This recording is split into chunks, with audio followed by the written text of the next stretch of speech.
அஸ்ஸலாமு அலைக்கும் ஃப்ரெண்ட்ஸ். இன்றைக்கி சுவையான ராகி புட்டு எப்படி செய்யலான்னு பார்க்கலாம் வாங்க. ஒரு அகலமான பாத்திரத்தில் 2 கப் ராகி மாவை போட்டுக்கோங்க. தண்ணியில் 1/2 டீஸ்பூன் உப்பு சேர்த்து மாவில் கொஞ்சம் கொஞ்சமாக தெளித்து விட்டு நல்லா பிசைஞ்சு விடுங்க. மாவு நல்லா ஈரமாகிற வரைக்கும் கொஞ்சம் கொஞ்சமாக தண்ணி சேர்த்து நல்லா பிசைஞ்சு விடுங்க. மாவு நல்லா ஈரமானதும் அந்த கட்டிகள்லாம் இல்லாமல் நல்லா பிசைஞ்சு உதிர்த்து விடணும். இந்த மாதிரி பிசைகிறதுக்கு ரொம்ப கஷ்டமாக இருந்ததுன்னா உங்களுக்கு ஈஸியான டிப்ஸ் சொல்லி தரட்டுமா?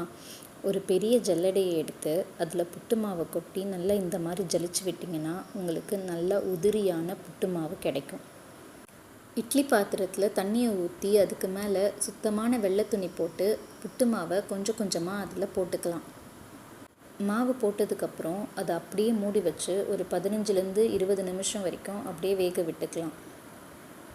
20 நிமிஷம் கழித்து திறந்து பார்த்திங்கன்னா அப்படியே நல்லா ஆவி பறக்க புட்டு ரெடி ஆகிருக்கும்.